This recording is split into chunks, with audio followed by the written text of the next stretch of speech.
میرا خیال ہے کہ پہلے ہم اس چیز پہ غور کر لیں کہ جتنے بھی سیاسی ایکٹرز اس وقت موجود ہیں جو یہ سارا معاملہ چل رہا ہے، ان میں سے کوئی آپ کو ایسا نظر آتا ہے جس میں آپ یہ کہیں کہ اس کو ملک کے انٹرسٹ کا کوئی فکر ہے، یا جو انٹرنیشنل حالات ہیں ان کا کوئی فکر ہے؟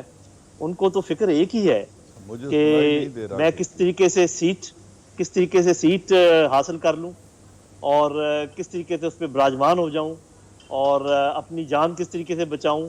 اور تو اس میں کوئی تو یہ بات تو ان لوگوں کے لیے کی جا سکتی ہے جن میں کوئی ایسا احساس ہو، ان کو یہ خیال ہو کہ جی ہم باقیہ 1.5 سال میں کر کیا لیں گے، اور باقیہ 1.5 سال میں ہمیں فائدہ کیا ہوگا.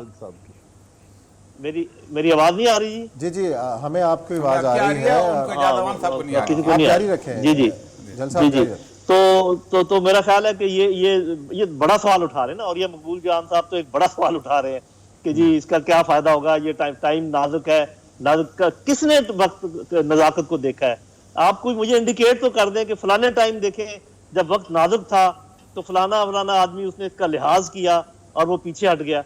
میرے بھائی، اپنے فائدے کے لیے کوئی لحاظ نہیں ہے ملک کا، اور کوئی لحاظ نہیں ہے حالات کا. آپ یہ دیکھیں کہ یہ جو سب ایک دوسرے کو مل رہے ہیں، کوئی ان میں ایسا اصول ہے؟ ان میں وہ لوگ بھی شامل ہیں جنہوں نے یہ کہا تھا کہ میں ان کا پیٹ پھاڑ کے چیزیں نکالوں گا، میں ان کو سڑکوں پہ گھسیٹوں گا، اگر اس کے ساتھ میں مل جاؤں تو یہ سمجھے میں نے اپنی موت کو دعوت دے دی. وہ لوگ بھی شامل ہیں جو کہتے تھے کہ تم تو 3 سال کے لیے، ہم تو ہمیشہ کے لیے ہیں. اور پھر ہاں البتہ یہ میں کہوں گا کہ ایسی کچھ خامیاں ہمارے وزیر اعظم میں بھی ہیں جو صاحب ذرا میں اس قابل نہیں ہوں کہ میں ان کو انڈیکیٹ کروں. اتنی ضد پکڑ لینا سیاست میں، اتنا سخت گیر ہو جانا کہ وہ اب آپ کے اپنے لوگ کہہ رہے ہیں 2-3 باتیں صرف مانگ رہے ہیں کہ ایک وہ میرا خیال ہے کہ کسی کوئی بہت بڑا بیوروکریٹ ہے جس کے بارے میں وہ کہہ رہے ہیں کہ یہ ہٹاؤ اس کو. ہاں جی، اس کے بعد پھر وہ بزدار صاحب کو کہہ رہے ہیں کہ اس کو ہٹاؤ، اور کوئی تیسری ایک آدھ اور کوئی چھوٹی موٹی بات ہوگی. تو اس کے لیے اگر آپ پورے یہ بالکل مجھے ایسے لگ رہا ہے کہ حالانکہ میں اس میں کسی کی مخالفت یا اس کی بات نہیں کر رہا کہ جب افغان طالبان نے اسامہ بن لادن کو ہینڈ اوور نہیں کیا لیکن پورے افغانستان کو تباہ و برباد کر لیا. اسی طریقے سے مجھے لگتا ہے کہ عمران خان ایسے راستے پہ جا رہے ہیں کہ بزدار صاحب کو ہینڈ اوور کرنے کو تیار نہیں ہے لیکن اپنی پوری پارٹی اور اپنی گورنمنٹ کو تباہ و برباد. جنرل غلام مصطفیٰ ملک صاحب کی طرف میں جاؤں گا اور ان سے پوچھوں گا کہ جس طرح نعیم خالد لودھی صاحب نے تجزیہ کیا ہے، آپ ان حالات کو کس طرح ہوتا ہوا دیکھ رہے ہیں؟ دیکھیے، یہ آن دا لائٹر سائڈ میں ملک نہیں، میں اچھا بھلا شریف آدمی ہوں.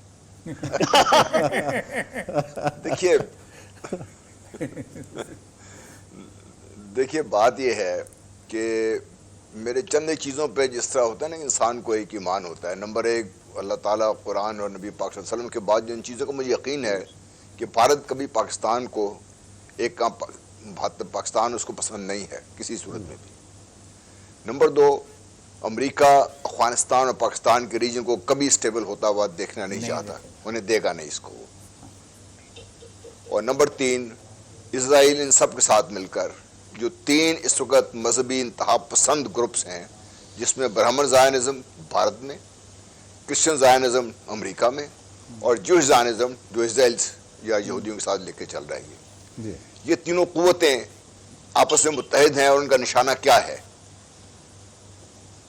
اس سارے رستے میں ان کے حائل کون سا ہے؟ پاکستان ہے. Stable progressive Pakistan, stable progressive Afghanistan اگر یہ ہو جاتا ہے تو اس خطے سے امریکہ کا اور اس کے حواریوں کا جنازہ نکل جائے گا اس سے. اور پھر جس طریقے سے ابھی بات بھی کر رہے تواری صاحب بھی، یہ جو خطہ ہے پورا، یہ ایک ایسی اقتصادی قوت کے طور پہ ابھرے گا کہ شاید مغرب دوبارہ اپنا سر نہیں اٹھا سکے گا. اس سیناریو میں یہ سب کچھ ہو رہا ہے جو بھی پاکستان میں بھی ہو رہا ہے.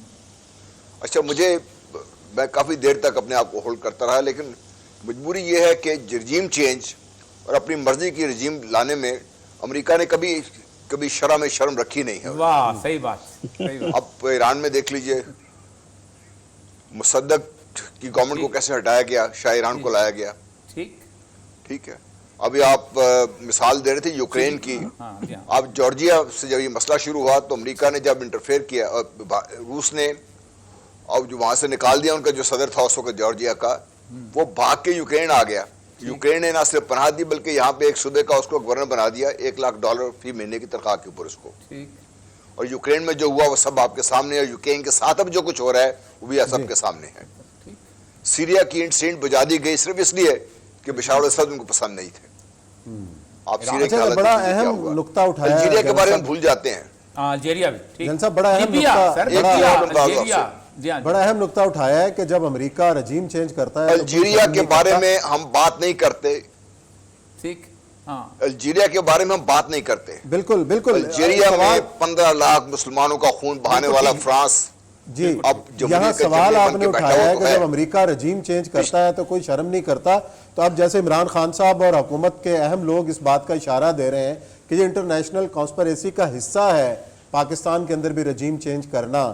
تو جنرل امجد شعیب صاحب سے میں پوچھوں گا, اعجاز اوان صاحب, میجر جنرل اعجاز اوان صاحب ہمارے ساتھ موجود ہیں, ان سے پوچھوں گا کہ کیا آپ کو جو حکومت یہ دعوے کر رہی ہے, جو جن خدشات کا اظہار کر رہی ہے, کیا یہ بات ٹھیک ہے کہ انٹرنیشنل کانسپریسی ہے پاکستان کے اندر رجیم چینج کرنا؟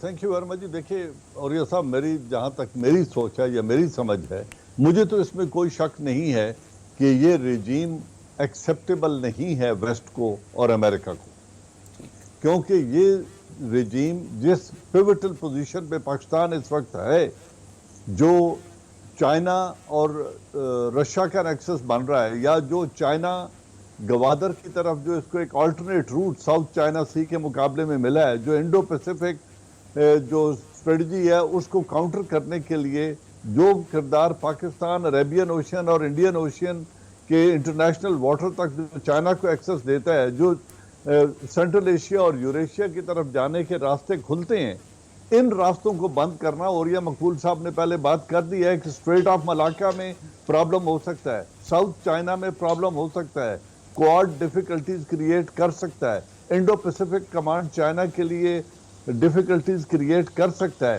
لیکن جہاں نہیں ہو رہی ڈیفیکلٹیز وہ ہے پاکستان کا جو گراؤنڈ لنک ہے, زمینی لنک چائنا کے ساتھ, اور جو گوادر تک رسائی ہے, یہ چیز وہ روکنے کی کوشش کر رہے ہیں, جو ان کے کہنے پہ جو روکی نہیں جا رہی. ایک بات. دوسری, جو افغانستان کا امن ہے وہ سینٹرل ایشیا اور یوریشیا کو اور رشیا کو خود وارم واٹر تک ایکسس دیتا ہے. اگر افغانستان میں امن قائم ہو جاتا ہے, اس امن کو نہ کرنے دینا ان کی اسٹریٹجی کا ایک حصہ ہے. اگر پاکستان اور چائنا اور رشیا اکٹھے ہو کر اس امن کے متلاشی ہیں سینٹرل ایشیا کو لے کے, تو وہ تمام قوتیں جو اس امن کی متلاشی ہیں, ان میں سے وہ پیوٹن کو نہیں اٹھا سکتے, پریزیڈنٹ شی کو نہیں ہٹا سکتے, سینٹرل ایشین ریاستوں میں تمام میں رجیم چینج نہیں کر سکتے. تو ایک ملک ہے جہاں انہیں لائک مائنڈڈ لوگ مل جاتے ہیں, ملتے رہے ہیں تاریخ میں, اور اب بھی مل سکتے ہیں خدا نہ خواستہ, تو ان کا استعمال کرتے ہوئے وہ کیوں نہیں کریں گا. اور رجیم چینج میں ڈائریکٹ حملہ ہم سب کو پتا ہے کہ نہیں ہوتا, انوائرمنٹ کریٹ کیے جاتے ہیں. میں تو آج بیٹھ کے ایک لسٹ بنانے کی کوشش کر رہا تھا کہ عمران خان نے غلطیاں کیا کی ہیں. اقتدار میں آنے کے بعد کیا انہوں نے عدالتوں پہ حملے کیے؟ کیا انہوں نے پاکستان آرمی کے ساتھ کنفرنٹریشن کی؟ کیا انہوں نے پاکستان آرمی کے محاذ پہ وزٹ کر کے اور جو سیکنڈ لائن فورسز ہیں ان کی تنخواہوں میں 15% اضافہ نہیں کیا؟ کیا وہ شہیدوں کے ساتھ جا کے ہمدردی کرتے ہوئے نہیں کھڑے ہوئے؟ کیا انہوں نے آرمی چیف کو ایکسٹینشن دے کے ایک پورا ٹینیور دے کے ایک ہارمنی ڈیولپ کرنے کی ادارے کے ساتھ کوشش نہیں کی؟ انہوں نے تو متعاون نہیں کیا پاکستان آرمی کو عمران خان نے. پھر اسی طرح جو سلیبس میں چینج ہے, جو ان کے اتحادی ہیں, کیا ان کو وزارتیں نہیں دی؟ کیا ان کو عزت نہیں دی؟ کیا ان کو ساتھ لے کر وہ چلا نہیں ہے؟ یا کیا انہوں نے پاکستان کے جو واٹر ریزروائرز ہیں ان پہ کام نہیں کیا, اس میں مجبوری کو آڑے آنے دیا ہے, فنڈز اویلیبل کیے؟ کیا انہوں نے ٹیکس کلیکشن کو بہتر نہیں کیا؟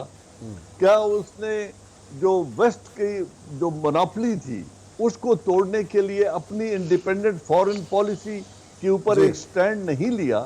تو اگر یہ سب کچھ کر رہا ہے اور یہ اس کا جرم ہے, کیا اس نے پورے پاکستان کو 10 لاکھ روپے کی ہیلتھ انشورنس ہر میرڈ کپل کو نہیں دی؟ کہ ہر خاندان کو 10 لاکھ کی انشورنس کون سی دنیا کے ویلفیئر اسٹیٹ میں ملتی ہے؟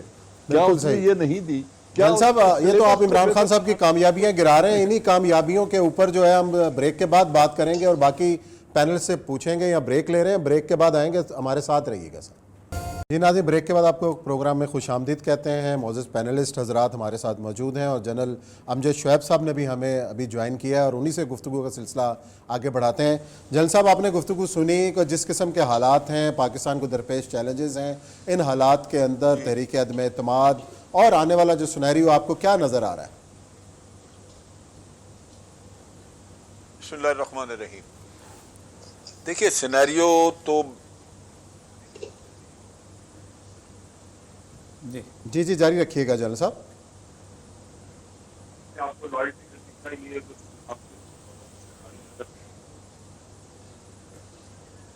آواز بند ہو گئی ہے۔ ٹھیک ہے، ہاں جی جی جنرل صاحب کی مجھے بھی آواز نہیں میں آ کوئی رہی۔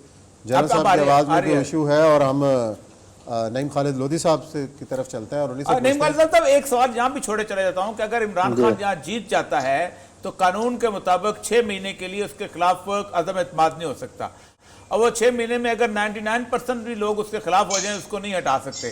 وہ ایک بڑا عجیب و غریب سینیریو ہوگا اگر وہ جیت جاتا ہے۔ اگر وہ ہار جاتا ہے تو ایک اور کنفیوژن پیدا ہو جائے گی کہ کون آئے گا آگے۔ اس پہ ذرا تبصرہ کیجیے گا کہ یہ ٹائمنگ جو ہے اس کی، یہ اچانک جو ہے ایک لوگ 1.5 سال کا انتظار کرا، پورے اپوزیشن نے اپنا پورا کیریئر داؤ پہ لگا دیا ہے عمران خان کو ہیرو بنانے کے لیے، ایسا کیوں ہوا ہے؟ دیکھیں، پہلی بات تو یہ ہے کہ اتنا کچھ اس میں پردوں میں چھپا ہوا ہے میرے اپنے اندازے میں، ٹھیک ہے، کہ یہ جب آشکار ہوگا تو شاید بہت سارے لوگوں کے لیے یہ حیرت کا وجہ بنے، کیونکہ عین ممکن ہے کہ یہ موو عمران خان صاحب کی اپنی ہو۔ میں مثال دے رہا ہوں، مجھے معلومات نہیں ہے، کہ جیسے آپ کہہ رہے ہیں کہ وہ پھر بہت توانا اور بہت سٹرونگ ہو جائیں گے اور اگلا ٹائم بڑے آرام سے گزار پائیں گے، تو وہ گم گو کا عالم بالکل ختم ہو جائے گا۔ تو ایک تو یہ بات ہو سکتی ہے، کیونکہ ایک چیز جو سمجھ میں نہیں آتی اور جس پر آپ اگر کوئی اس میں مشورہ دینا چاہے تو بتائے، کہ جب بقول اپوزیشن کے حکومت کی کارکردگی بہت بری ہے اور اس میں اچھائی کا کوئی امکان نہیں ہے، تو جیسے آپ نے کہا کہ پھر تو لاجک یہ کہتی ہے کہ انتظار کیا جائے اور مزید ان کی جو پاپولیرٹی ہے وہ نیچے ہو تاکہ یہ مکمل طور پہ اگلا انتخابات جیت سکیں۔ تو یہ جو جلدی ہے، یہ جلدی کس بات کی ہے؟ اس پر آپ لوگ جو انٹرنیشنل سینیریو کی بات کر رہے تھے شاید وہ، لیکن اس سلسلے میں میں ایک بات کہنا چاہوں گا کہ جب کہ اگر ہماری انٹیلیجنس ایجنسیز، جن کو ہم کہتے ہیں کہ دنیا کی ٹاپ کی ایجنسیز میں شامل ہے، اور میں سمجھتا ہوں کہ ایسا ہی ہے، اور اس کے ثبوت موجود ہیں کہ جن سازشوں کو ہم نے ناکام کیا، اس میں زیادہ ڈیٹیل میں نہیں جانا چاہتا، تو جب آپ یہ کہہ رہے ہیں سب لوگ کہ یہ ایک بیرونی سازش بھی ہے، میں سمجھتا ہوں کہ یہ صرف اندرونی اور بیرونی سازش کا ملحوبہ ہے، یہ صرف بیرونی سازش نہیں ہے، لیکن اگر بیرونی سازش کا اس میں عنصر ہے جو کہ اس لیے مانا جاتا ہے کہ سب لوگ جیسے بتا رہے ہیں کہ رجیم چینج کرتا ہے امریکہ اور سب کچھ، تو یہ جو ہماری انٹیلیجنس ایجنسیز ہیں یہ کیا کر رہی ہیں؟ ان کے ذمہ ہے یہ بات کہ وہ اپنے آپ کو بچائیں اس قسم کی سازش سے، وہ لوگوں کو سامنے لے کر آئیں جو اس سازش کا حصہ بن رہے ہیں۔ جب آپ کہتے ہیں کہ 3 اتنے کروڑ 18 کروڑ آفر کیے گئے، تو آفر کرنے والا بندہ کدھر ہے؟ جی بالکل، کدھر ہے؟ جنرل امجد شعیب صاحب کی میرا خیال آڈیو بحال ہو گئی ہے۔ جنرل صاحب سے سوال کروں گا۔ جنرل صاحب، پاکستان کی سیاست کے اندر ہمیشہ ایک لفظ استعمال ہوا اسٹیبلشمنٹ، کہ اسٹیبلشمنٹ کا کردار رہا ہے، اور آج کل کے سینیریو کے اندر یہ بات کہی جا رہی ہے اور خود اپوزیشن جماعتوں کی طرف سے کہی جا رہی ہے کہ اسٹیبلشمنٹ نیوٹرل نظر آ رہی ہے۔ تو کیا واقعی ہم سمجھ جائیں، اب تو پہلے تو یہ بات کہ واقعی اسٹیبلشمنٹوں کا ہاتھ رہا ہے، 2018 کے انتخابات کے اندر شور مچا رہا، اب اسٹیبلشمنٹ آپ کو، اور اگر نیوٹرل ہے تو اس وقت جو انٹرنیشنل سینیریو بنا ہوا ہے اس میں کیا وہ نیوٹرل رہے گی یا رہنا چاہیے اس کو اگر حالات خراب ہوتے ہیں اس سینیریو کے اندر؟ دیکھیے بات یہ ہے کہ اسٹیبلشمنٹ نیوٹرل ہوتی ہے، اور پرسیپشن جو بنائی جاتی ہے وہ اس لیے کہ ہارنے والے نے کبھی اپنی غلطی نہیں مانی، انہوں نے ہمیشہ جس نے بھی الیکشن کرایا اس کے ذمہ انہوں نے لگا دیا۔ پچھلا الیکشن جو ہے وہ چونکہ آرمی سے کروایا گیا تو آرمی پہ ذمہ داری آ گئی، اس سے پہلے جو ہے وہ عدالت نے کرایا تھا تو آروز وغیرہ کو پر ذمہ داری ڈال دی گئی۔ یہاں اصل چیز یہ ہے کہ اخلاقیات کی اتنی قلت ہے میں نے ایک دفعہ JUI کے لوگوں سے سوال کیا، میں نے کہا مولانا اتنا رد ہو رہے ہیں کہ جناب میں الیکشن مجھے ہروایا گیا، مجھے ایک کام بتا دیں کہ مولانا نے اپنی پوری زندگی میں پاکستان کی بہتری کے لیے کیا. کوئی جواب نہیں ہے کسی کے پاس.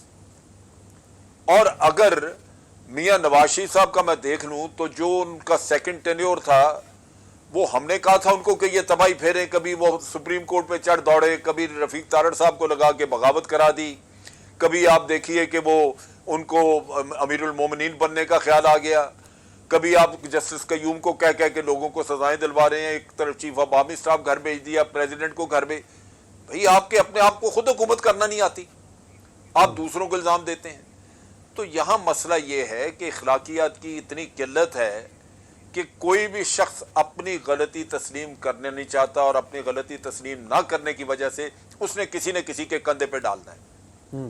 اچھا، عمران خان کی ناکامیوں کا بوجھ کس کے کندھوں پر ہے؟ وہ عمران خان کی ناکامی آپ وہ کس کے کندھے پہ ڈالیں گے؟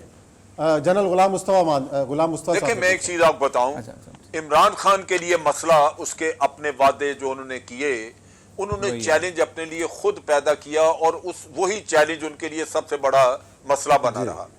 آج آپ دیکھیے کہ میلسی میں جا کے انہوں نے جلسہ کیا، یا اس سے پہلے جو جلسہ منڈی بہاؤدن میں کیا، اس میں پھر کہا کہ میں چھوڑوں گا نہیں، میں ان کو اندر بند کروں گا، جبکہ پتہ ہے کہ 4 سال گزرنے پہ ہیں اور میگا کرپشن کیس ایک بھی آپ فائنل نہیں کرا سکے، ایک میں بھی سزا نہیں کرا سکے، وہ چھوٹتے جا رہے ہیں لوگ. صاف پانی والا کیس چھوٹ گیا، خورشید شاہ باہر آ گیا، کوئی ایسا کیس نہیں جس میں، کیوں کہ یہ سارا سیٹ اپ ہے، اس میں نیب میں لوگ بیٹھے ہیں، FIA میں جہاں جہاں ہیں وہ میرٹ پہ نہیں گئے تھے، ان کو یا پیپلز پارٹی بٹھا گئی تھی یا کیا نون لیگ کہیں بٹھا گے گئی. کہ عمران خان صاحب کی ناکامی کس کے کل ذمہ آئے گی؟ کیا وہ پلی لیں گے اگر ناکام ہو جاتے ہیں؟ دیکھیں جی بہت امپورٹنٹ. جی اسٹیبلش پہلے یہ تو اسٹیبلش کر لیں ناکامی ہے کیا.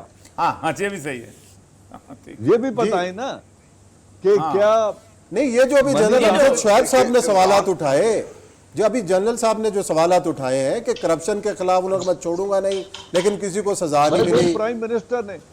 پرائم منسٹر تو نہ چھوڑنے کا ایک ہی کر سکتا ہے نا کہ NRO نہیں کرے گا، انڈرسٹینڈنگ نہیں کرے گا، وہ چارٹر آف ڈیموکریسی سائن نہیں کرے گا ایک دوسرے کے ساتھ مل کے، اور پھر کرپٹ لوگوں کو جن کے پیٹ پھاڑنے تھے ان کو گلے نہیں لگائے گا نا. وہ تو یہی کر سکتا ہے. کیا وہ عدالتوں میں چیف جسٹس ہے وہ خود پرائم منسٹر؟ کیا وہ مجسٹریٹ ہے؟ کیا وہ تھانے دار ہے؟ کیا وہ انٹروگیٹر ہے؟ کیا وہ نیب کا چیئرمین ہے؟ اس نے تو نہیں کرنا. یہ تو جو ملک میں قوانین بنائے گئے ہیں انہی قوانین کے تحت احتساب ہونا ہے نا. تو اگر وہ اپنی پارٹی سے خود احتساب کرا سکتا ہے، اگر وہ علیم خان کو پہلے عدالت بھیج سکتا ہے وزارت سے الگ کر کے، اگر وہ اپنے ساتھ کھڑے ہونے والے جہانگیر خان ترین کو کہتا ہے کہ جائیں عدالت سے اپنے آپ کو کلیئر کروا کے آئیں، تو اپنی پارٹی کا حکومت وقت میں احتساب کی ریت کس نے ڈالی؟ جی جنرل مصطفیٰ صاحب آپ بتائیے گا. ڈسکریڈٹ تو نہیں ہونا چاہیے. میں اس پہ ذرا بات کروں. دیکھیں اگر جنرل غلام مصطفیٰ صاحب تو یہ ڈسکریڈٹ تو نہیں ہے. بالکل صحیح کہہ رہے ہیں جنرل عوان صاحب. جنرل غلام مصطفیٰ صاحب کی بات سن لیتے ہیں. نہیں میں ذرا اس پہ ایک بات کرنا چاہ رہا ہوں. ایک سیکنڈ. دیکھیں بات یہ ہے کہ اعجاز یہ بات ٹھیک کہہ رہے ہیں، لیکن اصل چیز یہ ہے کہ پھر مجھے یہ نہیں، یا عمران خان کو یہ نہیں کہنا چاہیے کہ میں ان کو چھوڑوں گا نہیں، میں ان کو اندر ڈالوں گا جیلوں میں، میں پیسے نکلوا کے دوں گا. بھئی آپ کون ہیں پھر؟ آپ کیسے کروا کے دیں گے؟ یہ تو کام کرنا عدالتوں نے، آپ کیسے کہہ رہے ہیں یہ؟ سو آپ کا پھر نیریٹو نعرے نہ لگائے نا. دوسری بات یہ ہے، دوسری بات یہ ہے کہ یہ جب ان کو اندازہ ہو گیا تھا، دیکھیں بات یہ ہے کہ یہ سسٹم سارا جو بھی چل رہا ہے بنایا ہوا ہے یہ نواز شریف صاحب کا یا پیپلز پارٹی کا، اس کو درست کرنے کی ضرورت تھی قبل اس کے کہ آپ اس مہم پہ چڑھتے، آپ یہ ایکسرسائز شروع کرتے، آپ دیکھ لیتے کہ یہ بیل منڈے چڑھ سکتی ہے یہاں یا نہیں. کیونکہ لوگ تو وہی بیٹھے ہیں جنہوں نے ان کو جنرل امجد شعیب یہاں بریک کا وقت ہے، بریک کے بعد آؤں گا تو جنرل غلام مصطفیٰ صاحب سے گفتگو کا سلسلہ جاری رکھیں گے. جی ناظرین، پروگرام میں آپ کو ایک بار پھر خوش آمدید کہہ رہے ہیں. بات کو آگے بڑھائیں گے. جنرل غلام مصطفیٰ صاحب سے میں کہوں گا جنرل صاحب جو باتیں ہمارے پینلسٹ نے کی ہیں، اب جو حالات ہیں اس حالات کے اندر، تو میں سوال چھوڑ کے گیا تھا کہ موجودہ حالات کے اندر اسٹیبلشمنٹ غیر جانبدار ہے یا رہے گی آگے چل کے؟ دیکھیے جب پاکستان کا سوال آئے گا اور اسٹیبلشمنٹ اپنے آپ کو غیر جانبدار کہے گی تو کوئی اسٹیبلشمنٹ کو معاف کرنے کو تیار نہیں ہوگا. اس میں مجھے کوئی شک نہیں ہے اسٹیبلشمنٹ کے اندر بھی باہر بھی کسی طرف سے کوئی معاف کرنے کو تیار نہیں ہوگا، اور اسٹیبلشمنٹ خود بھی یہ رسک نہیں لے گی یہ کارن۔ دوسری چیز کہ جن حالات میں سب کچھ ہو رہا ہے، جو بھی ہم بات کر رہے ہیں، ہم میں سے کون، ہم چاروں پانچوں جو بیٹھے ہوئے ہیں، 6-7 ہم لوگ بیٹھے ہوئے ہیں، کون نیوٹرل ہے، کون نیوٹرل رہ سکتا ہے ان حالات میں؟ کبھی ایبسلیوٹلی نیوٹرل کو ہوتا ہے نہیں ہے اس میں اس کو یہاں پہ چھوڑ دیتا ہوں بات کو۔ دیکھیے ایک چیز میں اور آپ سے عرض کرنا چاہتا ہوں، جلدی کیوں ہے؟ نعیم خالد سے بات کی، نعیم نے بڑی اچھی باتیں کی اس میں۔ جلدی اس لیے ہے کہ جلدی پاکستان کو اس ساری ایکویشن سے نکال لیا جائے تو آپ امیجن کیجئے کیا ہوگا۔ روس کی جو یہاں سے اوپننگ بن سکتی ہے افغانستان سٹیبل کرنے کے لیے، وہ بند ہو جائے گی، اور افغانستان کو سٹیبل کرنے میں روس، پاکستان، چین کا کردار اہم ہے، اور یہ جب یہ بند ہو جائے گی تو پھر ان کا انٹرسٹ اور طرف ہو جائے گا۔ جو چین کو ایکسٹینشن یہاں سے ایگزٹ مل سکتی ہے وہ بند ہو جائے گی، اور وہ بڑے توجہ کے ساتھ اپنا جو کام اس کو یوکرین میں شروع کیا ہوا ہے، اس کے بعد میں خیال ہے کہ شاید وہ چائنا کی طرف بھی جائیں گے، تو بڑے توجہ سے بڑے آرام سے کام کر سکتے ہیں، پاکستان بھی نیوٹرلائز ہو کے بیٹھ جائے گا۔ جلدی ہے ان کو، اس لیے یہ ہے استعمال وہ اس طرح نہیں کرتے کہ باقاعدہ اوپنلی وہ کام کر رہے ہوتے ہیں، وہ ایسا ثبوت آپ کے پاس چھوڑ جاتے ہیں۔ دیکھیے جب یہ پاناما لیک بریک ہوئی تھی نا، تو میں نے اس وقت سے یہ بات تسلسل سے بات کی، لوگوں کو پسند نہیں آئی کہ آپ جب پیسہ ملک سے باہر لے جاتے ہیں وہ پیسہ آپ کا نہیں رہتا، اور اگر آپ نے غلط ذرائع سے کمایا ہوا پیسہ آپ باہر لے گئے ہیں تو وہاں پہ ان لوگوں کو ایگزیکٹلی پتہ ہے کہ پیسہ آپ کہاں سے لے کے آئے ہیں، کیسے لے کے آئے ہیں، سب ریکارڈنگ کے پاس موجود ہوتے ہیں، اور وہ انہی کو استعمال کرتے ہیں آپ کو بلیک میل کرنے کے لیے۔ اور آپ دیکھ لیجئے کون کون سے ایسے لوگ ہیں جنہوں نے پیسہ یہاں سے کمایا سب اٹھا کے باہر لے گئے، اور جب پیسہ باہر پڑا ہوا ہے تو وہ حکومتیں کس طریقے سے پاکستان کو ٹریٹ کریں گی اور کس طریقے سے لوگوں کو استعمال کر سکتی ہیں، میں یہ بھی عقلوں میں چھوڑ دیتا ہوں اس کو۔ ایک اور سوال اٹھا کہ بھئی عمران خان ناکام ہو جائے گا تو ذمہ جی جاری رکھیے گا۔ جی اگر ایک سوال یہ اٹھا تھا کہ عمران خان صاحب اگر ناکام ہو جائیں گے ذمہ داری کس پر ڈال دیں گے؟ میرا خیال ہے انہوں نے گراؤنڈ ورک لے کر دیا ہوا، انہوں نے بڑا واضح لے کر دیا ہوا، انہوں نے وہ کہہ دیا ہوا انہوں نے کہ بھئی جو کچھ بھی ہو رہا ہے میرے خلاف، اس میں مافیاز، اور مافیاز آپ گننا شروع کر دیں تو مافیاز کی لسٹ ختم نہیں ہوگی۔ مافیاز پاکستان میں اس قدر زیادہ ہیں، چاہے وہ چینی کا ہے، آٹے کا ہے، وغیرہ وغیرہ، سارے پارٹیوں کے اندر جو لوگ بیٹھے ہوئے ہیں وہ ہیں، کیسے استعمال ہو رہے ہیں، سب شامل ہے اس میں۔ پھر انہوں نے بات کر دی کہ کس طریقے سے غیر ملکی ہاتھ انہی کے ذریعے پاکستان کو ڈسٹیبلائز کرنے کی کوشش کر رہا ہے۔ اور ایک جو انہوں نے ذکر نہیں کیا، بڑے دبے لفظوں میں بڑے مؤدبانہ لوگوں نے بات کی تھی کہ میں اپنی جوڈیشری سے ریکویسٹ کرتا ہوں کہ بتائیں ہم سے کیا چاہتے ہیں، ہم ان کو پوری سپورٹ دیں گے تاکہ یہ کیسز کا فیصلہ جتنی جلدی ہو سکتا ہے ہو جائے۔ اب وہ پاکستان کے جو مسائل ہیں، اس میں سے آپ کا جو جوڈیشل سسٹم ہے اس وقت پاکستان کا، جس کو 18ویں ترمیم کے بعد، اس کے بعد 19 ترمیم کر کے جس کا بگاڑ دیا گیا ہے، صحیح بات۔ اب اس کو اگر آپ دیکھتے ہیں جو آج کے حالات میں، تو فیصلے آپ اگر ہو نہیں رہے تو ہمیں تعجب کس بات کا ہے یہ؟ اچھا جی، بس کنکلوژن کی طرف ہم بڑھ رہے ہیں۔ میں اپنا شکریہ ادا کروں گا جنرل مصطفیٰ صاحب کا، اور خالد نعیم لودھی صاحب سے کہوں گا کہ بس اس کو سمرائز کریں اور کنکلیوڈ کریں اس کو کہ کیا ہم کر کیا سکتے ہیں ان حالات کے اندر۔ جی بہت شکریہ۔ دیکھیں جی، میں تو اس چیز کا قائل ہوں کہ اگر لیول پلینگ فیلڈ ہو تو بالکل سب کو رولز کے مطابق پلے کرنا چاہیے، لیکن اگر آپ کو یہ یقین اور آپ کے پاس یہ شواہد موجود ہوں کہ کالا دھن استعمال ہو رہا ہے، باہر کے لوگ آ کے مل رہے ہیں آپ کے سیاستدانوں کو، اور وہاں سے انٹرفیئرنس کے واضح اشارے موجود ہیں اور ان کا انٹرسٹ یہاں پہ موجود ہے، اور پھر آپ یہ کہیں کہ نہیں میں تو رول کے مطابق کھیلوں گا، آپ جیسے مرضی کھیل لیں، جب لیول پلینگ فیلڈ ہے ہی نہیں، جب پیسہ چل رہا ہے، جب لالچ چل رہا ہے، جب خرید و فروخت ہو رہی ہے، تو اگر آپ مجھے کہیں کہ تم پیچھے ہٹ کے بیٹھے رہو اور ہمیں کھل کھیلنے دو، تو میں کوئی پاگل کا بچہ نہیں ہوں۔ جی جنرل امان صاحب۔ جی میں بالکل جنرل لودھی صاحب کی بات کی تائید کرتا ہوں۔ میں تو اس وقت کا انتظار کر رہا ہوں کہ جب مجھے وہ لوگ جو اپنی دھرتی ماں کا سودا کریں گے، جو ملکی مفاد کا سودا کریں گے، جو ان ووٹر سے عمران خان کے نام پر ووٹ لے کے آئے ہوئے ہیں اور وہ ضمیر کا سودا کریں گے، میں تو ان کے چہرے دیکھنے کا منتظر ہوں کہ وہ جس دن فلور کراسنگ کریں گے۔ جی جنرل امجد شعیب صاحب، آپ ہی کی گفتگو سے پروگرام ختم کریں گے۔ جی فائنل ریمارکس۔ دیکھیں جی، یہ ہر دفعہ جب کوئی ایسی سچویشن آئی ہے پارلیمنٹ میں تو خرید و فروخت ہوئی ہے، یہ سارا سسٹم، اس میں جو آپ کو 200 کے قریب لوگ ہیں جو یہ کھا پی کے آگے پیچھے ہوتے رہتے ہیں ہر پارٹی میں، تو وہ تو آپ کے ساتھ رہیں گے اسی طرح ہی. آرمی کو انہوں نے اٹھا کے پبلک کے سامنے کر دیا اور اس قدر نیریٹو بلڈ کیا آرمی کے خلاف. آج آپ اپنے آپ کو صفائیاں پیش کرتے پھرتے ہیں. یہی حکومت جو عمران خان کی ہے, انہوں نے کسی جگہ پہ آرمی کو ڈیفینڈ نہیں کیا. جب آرمی پہ الزامات لگتے تھے انہوں نے ڈیفینڈ نہیں کیا کسی نے بھی. جب وہ وہاں پہ نعرے لگاتے رہے یہ جو دہشت گردی ہے, اس کے پیچھے وردی ہے, کیا کیا انہوں نے؟ ہمیں تو انہوں نے پکڑ کے کٹہرے میں لا کے کھڑا کر دیا ہوا ہے. ہم اپنا آپ دفاع کرتے رہے, لوگوں کے سامنے صفائیاں پیش کرتے رہے, یہ ہمارا کام ہے. کرپشن کے الزام لوگوں پہ لگا کے انہوں نے جھوٹے الزام میرے اوپر لگایا کہ میں نے 15,000 ایکڑ لیے, میں نے کبھی زندگی میں 1 انچ زمین نہیں لی. تو یہ تو مسئلہ ہے کہ یہاں پہ آپ کا دفاع کرنے کے لیے آپ کی اپنی حکومت تیار نہیں ہے, تو آج ہم کیا کریں پھر؟ لیکن اگر آپ کو یہ یقین اور آپ کے پاس یہ شواہد موجود ہوں کہ کالا دھن استعمال ہو رہا ہے, باہر کے لوگ آ کے مل رہے ہیں آپ کے سیاستدانوں کو, اور وہاں سے انٹرفیئرنس کے واضح اشارے موجود ہیں, اور ان کا انٹرسٹ یہاں پہ موجود ہے, اور پھر آپ یہ کہیں کہ نہیں میں تو رول کے مطابق کھیلوں گا, آپ جیسے مرضی کھیل لیں, جب لیول پلینگ فیلڈ ہے ہی نہیں, جب پیسہ چل رہا ہے, جب لالچ چل رہا ہے, جب خرید و فروخت ہو رہی ہے, تو اگر آپ مجھے کہیں کہ تم پیچھے ہٹ کے بیٹھے رہو اور ہمیں کھل کھیلنے دو, تو میں کوئی پاگل کا بچہ نہیں ہوں. جی جنرل امان صاحب.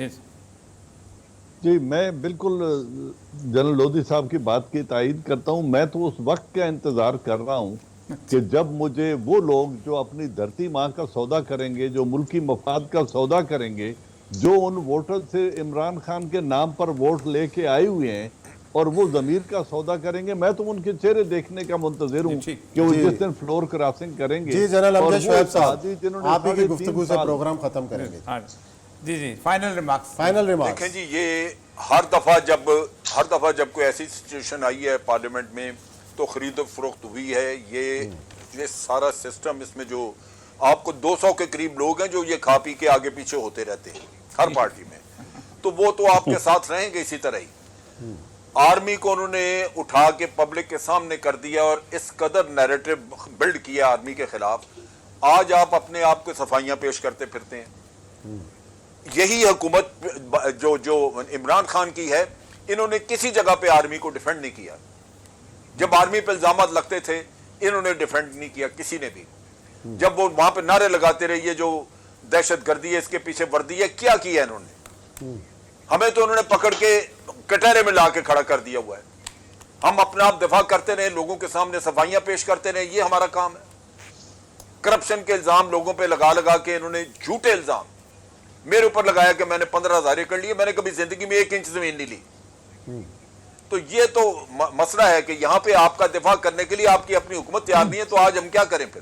جی بہت شکریہ تمام مسئلہ تمام پینلسٹ کا, جنرل امجد شعیب صاحب, جنرل نعیم خالد لودھی صاحب, میجر جنرل اعجاز امان صاحب اور جنرل مصطفیٰ صاحب, بہت شکریہ. اسی نوٹ کے ساتھ ہم پروگرام ختم کرتے ہیں. کل پھر حاضر ہوں گے آپ کی خدمت میں نئے موضوعات کے ساتھ. اپنا بہت خیال رکھیے گا. اللہ حافظ.